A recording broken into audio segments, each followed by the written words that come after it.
আজ নাকি মিনি আসছে? হ্যাঁ, সন্ধে নাগাদ এসে পৌঁছবে। হঠাৎ? এমনি। এমনিতে তো আজকাল আসে না, কোনো ওকেশন অনুষ্ঠান না থাকলে ওকে দেখতে পাই না। কেন? এর মধ্যে এলো তো একবার। সে তো বুবাই চলে গেল বলে তুমি শয্যা নিলে, তোমাকে বোঝাতে এলো। এমন করে বলছো যেন বুভাই আমাদের ছেলে নয়। আমি পাড়াপড়শির জন্য কাঁদছিলাম। সেটাও তুমি পারো। আচ্ছা, হচ্ছিল মিনির কথা, ঝগড়া শুরু করলে কেন?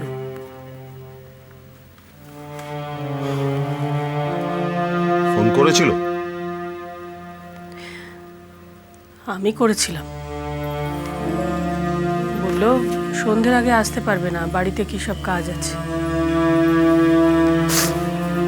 আমি মিনির কথা বলছি না, তোমার ছেলে ফোন করেছিল এর মধ্যে। আর একবার বললেও না আমায়।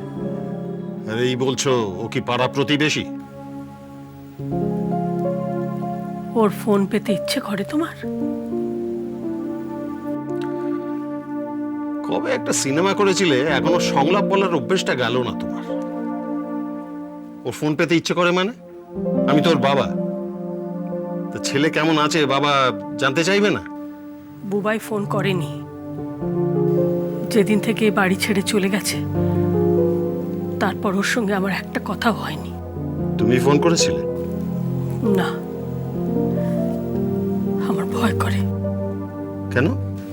যদি ব্যস্ত থাকে, যদি ফোনটা সাইলেন্ট করা থাকে, আমি ভাববো ও আমার সঙ্গে কথা বলছে না, ইচ্ছে করে ফোন ধরছে না। তাহলে আমার কত কষ্ট হবে ভাবতে পারছো? ফোন না করো, একটা SMS তো করতে পারো। না, পারি না, পারি না। আমি বুবাইয়ের সঙ্গে আমাকে SMS করে কথা বলতে হবে? আমি পারি না, পারি না। তাহলে থাকো, শুয়ে শুয়ে কাঁদো। তোমার কান্না আর কে আটকাবে?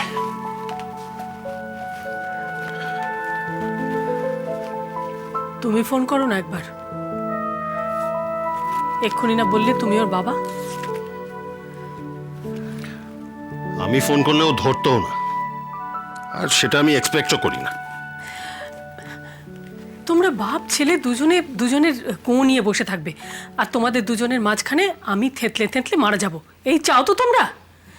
বেশ, তাই হবে।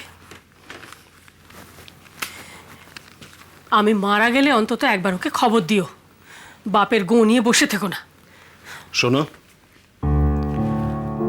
ও কোথায় আছে, কি করছে, ওর ব্যবসা কেমন চলছে, এগুলো খোঁজ নেওয়া আমার কাছে কোনো ব্যাপার নয়। Not at all difficult. আরে দুটো কাগজ, তিনটে টেলিভিশন, ফোন করলেই খবর চলে আসবে। আমি ইচ্ছে করেই খবর নিতে চাইছি না, তাতে তোমার ছেলে মনে করবে আমি গোয়েন্দাগিরি করছি, আর তুমিও হঠাৎ ঝাঁপিয়ে পড়ে একেবারে ছেলেকে সাপোর্ট করতে লেগে যাবে। আরে কেন গোয়েন্দাগিরি করছি, কোন কনসার্ন থেকে লোক পাঠাচ্ছি, সেটা ও বুঝবে না। ছাড়ো, তুমিও বুঝবে না। বেশ, তুমি চলো না একবার। কোথায়? ওর রেস্টুরেন্টে। কি করেছে, কেমন করেছে, একবার গিয়ে দেখে আসি। তোমার কি ধারণা তাতে ও খুশি হবে? দুঃখ তো পাবে না, আর খুশি হবে নাই বা কেন? হয়তো দেখাবে না, কিন্তু ভেতরে ভেতরে তো খুশি হবে যে বাবা মা এসেছে। কোথায় কষ্ট হয় জানো? ও যদি মনস্থিরই করেছিল যে এই ব্যবসাই করবে, তো ঠান্ডা মাথায় আমাকে এসে একবার বললো না কেন? ছেলে হয়ে বাপের সঙ্গে সেই পরামর্শটুকু করাও প্রয়োজন বোধ করলো না? করলে তুমি শুনতে না। এখনো চলে গেছে, তোমার মনটা নরম হয়ে আছে তাই বলছো। তখন ওর একটা কথাও শুনতে না, আজগুবি বলে উড়িয়ে দিতে। তুমি সব জানো না? 30 বছর ধরে ঘর করছি তো তোমার সঙ্গে, এটুকু যদি না জানি তাহলে এতগুলো বছর একসঙ্গে থাকাই তো মিথ্যে। বেশ, তোমার ছেলে যা করছে ভালো করছে, আমিই মন্দ। অকারণে তাকে শাস্তি দিয়েছি।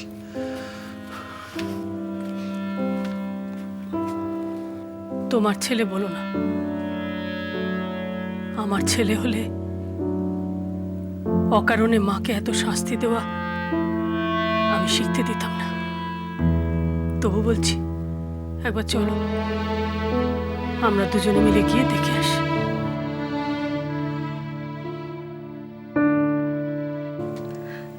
আসবো বাবা?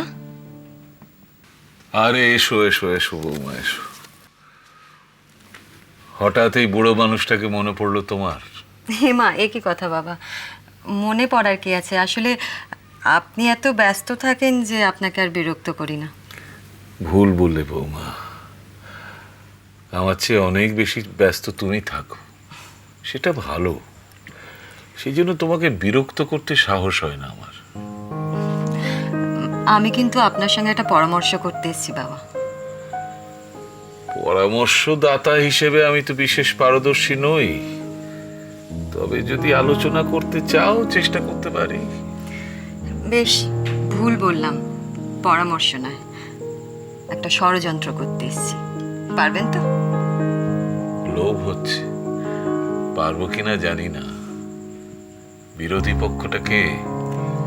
দাদা আর দিদি ভাই। নিখিল, কমলিকা। বসো বসো একটু শুনি।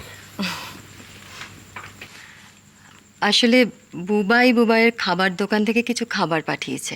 আচ্ছা, তা সেই খাবারগুলো আমরা একটু চেখে দেখবো না? এক্স্যাক্টলি, আমি এই জন্যই আপনার কাছে এসেছি বাবা। এটা আপনাকে একটু জোর করে বলতে হবে।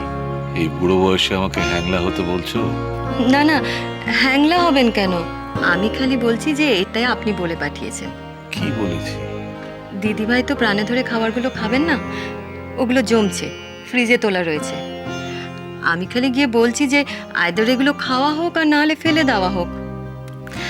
দিদিভাই ভাবছে যে খেয়ে ফেললে ওগুলো শেষ হয়ে যাবে, বুবাইয়ের যেটুকু চিহ্ন রয়েছে সেটা আর পাওয়া যাবে না। না না না না না, এটা তো ভালো কথা নয়। এক্ষুনি এর একটা নিষ্পত্তি করো। তাহলে আমি আপনার নাম করে বলি যে আপনি এটা চাইছেন, তাহলে দিদিভাই আর না করতে পারবে না। হ্যাঁ হ্যাঁ, নিশ্চয়ই। এই তো সামান্য বৌমা, আমার নাম করে কত লোকে কত কি বলছে যে আমি এইটা চাইছি এইটা, কিন্তু আমি তো সত্যি এটাই চাইছি। থ্যাংক ইউ বাবা। না না, সব খাওয়া দাওয়া তোমরা করো, আমার কাজ আছে। আমি এসবের মধ্যে। বেশিক্ষণ লাগবে না দাদা, এ তো আর এমন কিছু ইলাবোরেট খাওয়া দাওয়া নয়। বুবাই ভালোবেসে নিজের রেস্টুরেন্ট থেকে কিছু খাবার পাঠিয়েছে, সবাই একসঙ্গে বসে খাওয়া আর কি। তবে যে একটু আগে বলছিলে ওর সঙ্গে কোনো যোগাযোগ নেই। সত্যিই যোগাযোগ নেই। আমি শুধু শুধু মিথ্যে কথা বলবো কেন তোমায়? এই তো অজন্তা বললো যে তুমি নাকি বুবাইকে টিফিন ক্যারিয়ার করে খাবার পাঠাও। পাঠায় বলিনি দাদা, একদিন পাঠিয়েছিল। আর তাছাড়া মা যদি ছেলেকে খাবার পাঠায় তার মন কেমন করে, সেখানে কি বাধা দেওয়া যায় নাকি বাধা দেওয়া উচিত? একদিন পাঠাক আর নিয়মিত পাঠাক, আমাকে বললে পারতো। এই তো একটু আগেই তো ওর সঙ্গে কথা হচ্ছিল যে বুবাইয়ের সঙ্গে দেখা হয়েছে কিনা, তার সঙ্গে কোনো যোগাযোগ হয়েছে কিনা। গানের পারে